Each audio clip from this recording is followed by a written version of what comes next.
जय श्री कृष्णा। श्रीमद् भगवद गीता 13वां अध्याय। भगवान ने कहा, हे कौन्तेय, ये मनुष्य देह एक क्षेत्र आत्मा का निवास स्थान कहा जाता है। इस क्षेत्र को जो जानता है उस साक्षी को तत्वदर्शी क्षेत्रज्ञ कहते हैं। हे भारत, सब शरीरों में विद्यमान मुझको भी तू क्षेत्रज्ञ जान। क्षेत्र और क्षेत्रज्ञ का जो ज्ञान है, देह और आत्मा की भिन्नता का जो ज्ञान है, मेरे मत में वही ज्ञान है। वह क्षेत्र जो है, जैसा है, जिस विकार वाला है, जिससे है, और वह क्षेत्रज्ञ जो है तथा जिस प्रभाव वाला है, वह संक्षेप से तू मुझसे श्रवण कर। बहुधा ऋषियों ने पृथक पृथक नानाविध छंदों द्वारा निश्चित उदाहरण और युक्ति युक्त ब्रह्म सूचक पदों द्वारा इसको गाया है। महाभूत, अहंकार, बुद्धि और इसी प्रकार कारण, शरीर, मन सहित 10 इंद्रियां और इंद्रियों के 5 विषय, इच्छा, द्वेष, सुख, दुख, सबका संघात देह, परस्पराकर्षण, चेतन शक्ति और धैर्य, यह विकारों सहित क्षेत्र संक्षेप से कहा गया है। ऊपर कहे जिन पदार्थों को और गुणों को क्षेत्र कहा है, वे आत्मा के साथ सजीव हैं, चित्त वृत्तियों के आधार हैं और शरीर में उन्हीं द्वारा आत्मा की शक्तियों का प्रकाश होता है। क्षेत्र क्षेत्रज्ञ के ज्ञान को वर्णन करते हुए महाराज ने कहा, अमानपन, अदम्भता, अहिंसा, क्षमा, सरलता, गुरुजनों की सेवा, पवित्रता, स्थिरता, अपने आप का वशीकरण, इंद्रियों के विषयों में वैराग्य और इसी प्रकार अहंकार रहितपन और जन्म, मृत्यु, बुढ़ापा, व्याधि, दुख और दोषों को देखना, इनके होने को अवश्यम भावी जानना, कर्मों के फलों में ना फंसना, पुत्र, स्त्री और ग्रह आदिकों में मोह का ना होना, इष्ट अनिष्ट की प्राप्ति पर सदा समिचितपन और मुझमें अनन्य भाव से अव्यभिचारिणी भक्ति, एकांत स्थान का सेवन, जन समूह से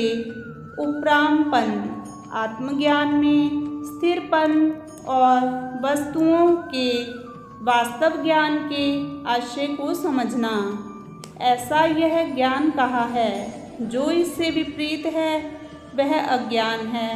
इन्हीं भावों का उलट अज्ञान कहा जाता है। जो जानने योग्य है, जिसे जानकर जन मोक्ष को प्राप्त करते हैं, वह अब मैं कथन कहूँगा। वह अनादि परम ब्रह्म है। वह सत असत नहीं कहा जा सकता। वह अपेक्षा रहित है।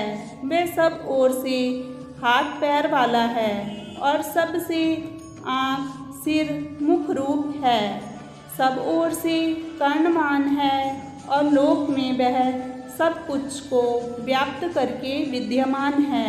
सर्वशक्तिमान, निरपेक्ष, समर्थ और सर्वज्ञ है। उसमें सब इंद्रियों के गुणों का आभास, प्रकाश व शक्ति है, परंतु वह सब इंद्रियों से रहित है, अलिप्त है, सबका पालन करता है। प्रकृति के गुणों का भोगने वाला पालक, नियंता है। सब भूतों के भीतर बाहर वह विद्यमान है, गतिमान है और स्वरूप में स्थिर भी है। सूक्ष्म होने से अविज्ञेय है, जाना नहीं जाता।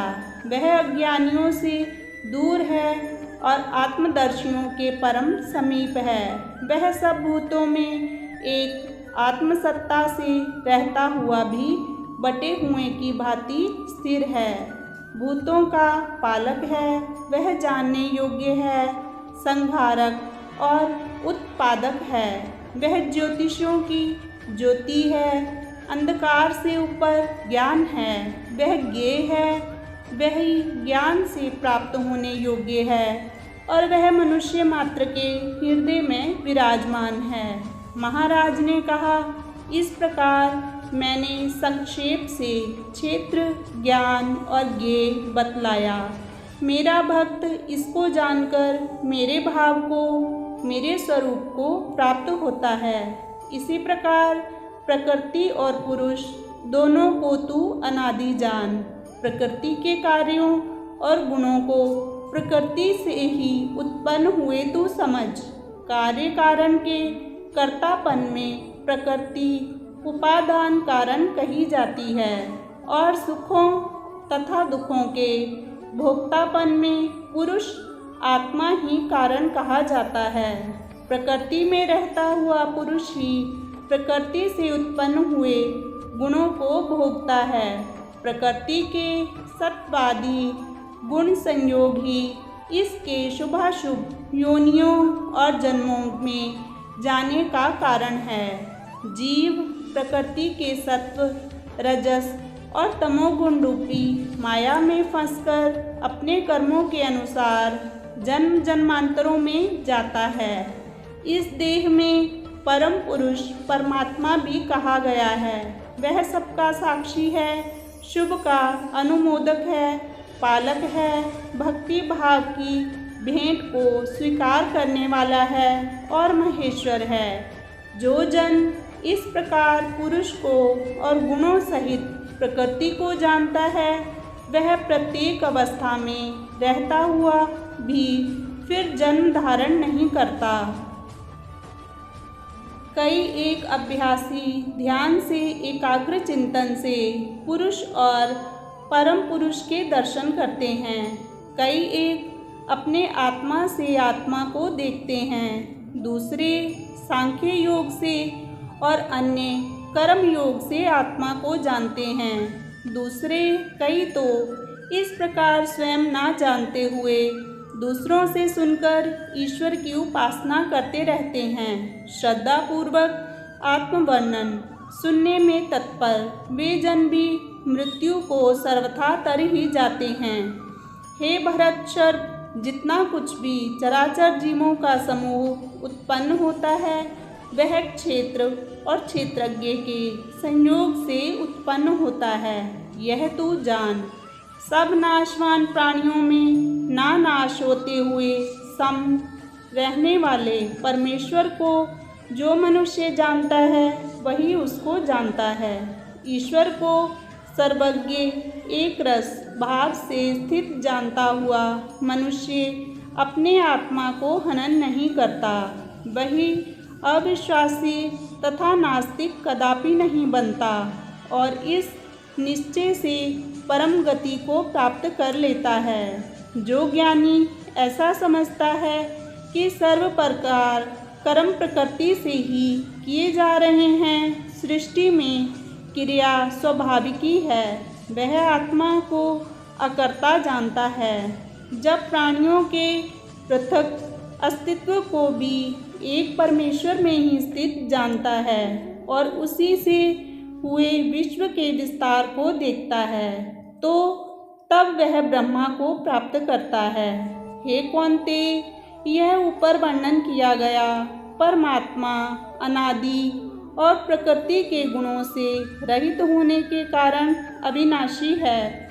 वह शरीर में देह रूप क्षेत्र में साक्षी रूप से रहता हुआ भी ना कर्म करता है और ना कर्म संस्कार से लिप्त होता है।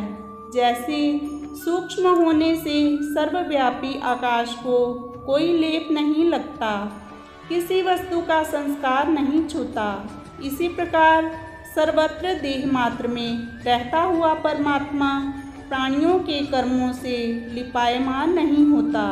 जैसे एक ही सूर्य इस संपूर्ण जगत को प्रकाशित करता है, इसी प्रकार हे भारत, सब देहों को एक ही क्षेत्रीय साक्षी परमेश्वर जीवन ज्योति दान करता है। जो जन इस प्रकार ज्ञान की आँखों से क्षेत्र और क्षेत्रज्ञ के भेद को और जीवों के प्रकृति से मोक्ष को जानते हैं, वे परम ब्रह्म पद को पाते हैं। ओम तत्सत। इस प्रकार श्रीमद् भगवद गीता रूप उपनिषद ब्रह्म विद्या अंतर्गत योग शास्त्र में श्री कृष्णा अर्जुन संवाद का क्षेत्र क्षेत्रज्ञ विभाग योग नामक 13वां अध्याय समाप्त हुआ। जय श्री कृष्णा।